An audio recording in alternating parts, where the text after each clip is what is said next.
Hello, everyone, and welcome back to Bhakti Fundamentals.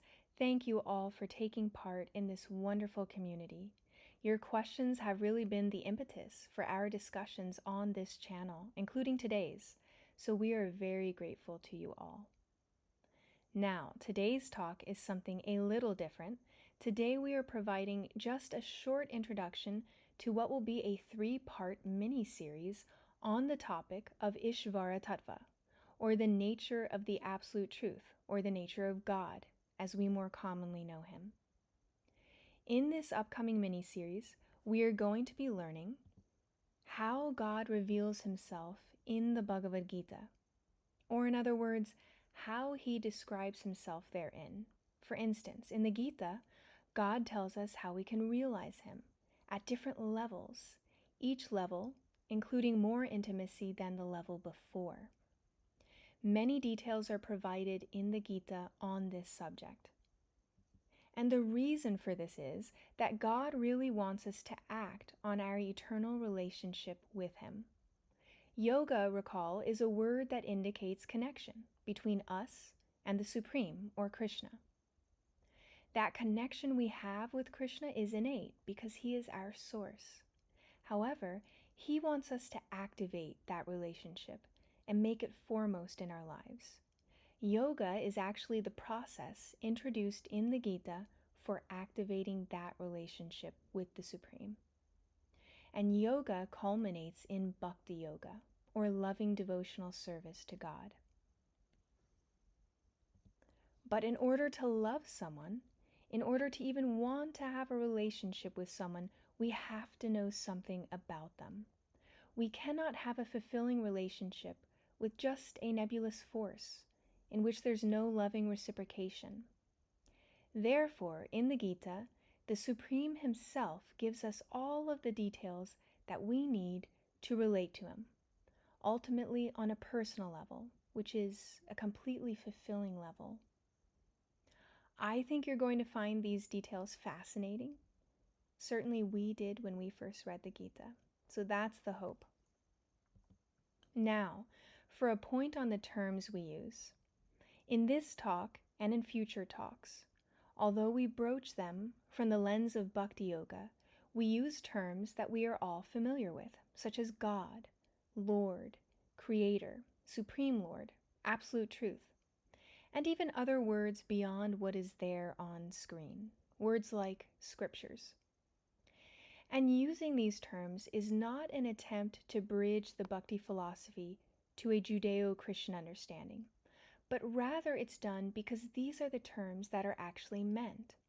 And what I mean by this is that there is only one God, and the terms Lord, Supreme Lord, Absolute Truth, and others refer to that one God. These are the words that we use to describe that supreme being from whom all things emanate. And he has revealed this fact in the Shastra, a Sanskrit term referring to a work of scripture. There it is on screen. The Vedic Shastras are referred to as Vedic scriptures because their origin is the Supreme, who reveals himself to different peoples at different times all over the world via the scriptures, simply because he wants everyone in the world to act on their relationship with him, to connect back to him. He wants everyone. Thus, Bhakti Yoga does not include worship of demigods or multiple gods. On the other hand, Hinduism does include worship of different demigods. But Bhakti Yoga is not Hinduism. We will actually have a talk about this important distinction coming up. In Bhakti Yoga, we worship God, the one God, as there is only one Supreme Lord. Now, this is a really important point to note here. Beyond monotheism or polytheism, this theism or that theism, beyond I believe and you believe, there is absolute fact, objective reality, objective absolute truth. God is transcendental to everything material, such as different material conceptions formed about him. Even if the whole world believed there were many gods, still there is only one. Suppose that many people are looking at a mountain from different angles and from varying distances to the mountain. In describing that mountain, people may describe it similarly or differently from one another.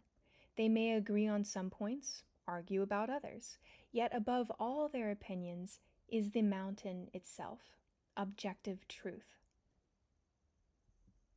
So next, to introduce the topic of God, we can start with a basic question: who or what is God?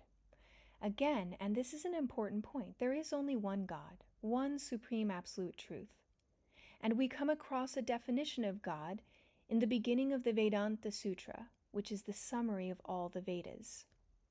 Namely, that God is the source of everything. He is the source of all that be. Just as there is one source of illumination for the whole world, which is called Sol in Mexico, Surya in Hindi, and sun in English, so there is one source of all existence. When we study the Bhagavad-gita, we learn that Krishna, a name meaning all attractive, refers to the original personal form of the Lord, his Bhagavan feature.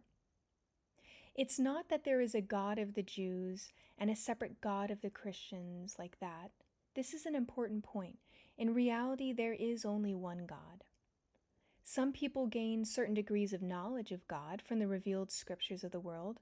Others speculate about God and form their own opinions about what he is and what they should do to reach him, which is unwise actually, because as we all know, our minds and senses are prone to making mistakes. Who hasn't experienced that, right? So in Bhakti Yoga, we gain knowledge of God from God himself, or Krishna, via the revealed scriptures of the Bhagavad-gita, the Srimad Bhagavatam, and other texts. Therein we learn that Krishna is the supreme person, and being God is one of his job titles. Indeed, if we think about it, the word God is more of a job description, indicating being the creator, the source of everything, omnipotent, omniscient, omnipresent, etc. However, there is a supreme person who holds the job description of being God, just as people hold jobs in this world. Krishna is that supreme person, from whom all of our own personalities derive. We are all individual persons with clear and distinct personalities and features. We're not blurry and impersonal forces. If God did not have personality, then where do our personalities derive from? From someone or something other than God? If that were the case, then logically speaking, that someone or something other than God would be God. Again, the definition of God from the Vedanta Sutra is the source of everything. So he must be the source of our personalities, our uniqueness. Thus, God himself has unique qualities and personality. But he's the supreme personality. In the Gita, we hear in chapter 10, verse 32, Krishna speaking, "Of all creations, I am the beginning and the end, and also the middle." And he goes on to add, "Of all sciences, I am the spiritual science of the self. And among logicians, I am the conclusive truth." It's a nice verse. The beginning part of the verse is actually strikingly similar to the biblical statement about God from Revelations 22:13, in which God says, "I am Alpha and Omega, the beginning and the end." However, as we hinted at just a moment ago, we also hear more about God in the Gita than about his being the creator. We hear about different facets or features of the Supreme. Now, these features include his impersonal feature, the way in which he is the substratum of all existence, as well as his personal feature, his being the supreme person with whom we have a loving relationship. God is simultaneously able to be both impersonal and personal. There is no contradiction in God. And yet, in the Gita we learn that the personal aspect is the highest and most complete realization or aspect, as we can have a relationship with God, the Supreme Person. we cannot have a very deep relationship with an impersonal force.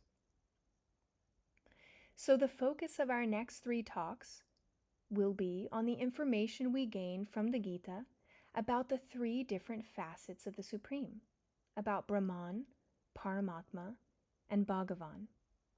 And we will focus on this topic at greater length because the purpose of life is to love God. And again, to love someone, we have to know something about him or her. While we can never know God in full, we can know him to the degree that he reveals himself to us. And he reveals himself to us according to our desire to know and serve him. If we think about it, a tiny toddler can't simply reach out and touch the face of his tall father standing in front of him.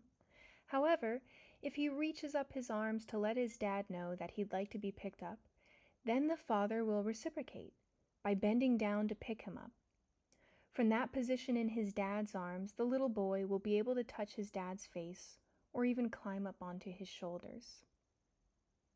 Now, of our own accord, we cannot know or reach the Lord, but since he wants us to act on our innate relationship with him, he facilitates our getting to know about him through the revealed scriptures. In the Gita, God tells us directly about himself and gives stunning details that I'm sure you'll be on the edge of your seat to know about. So stay tuned. That's just now around the corner.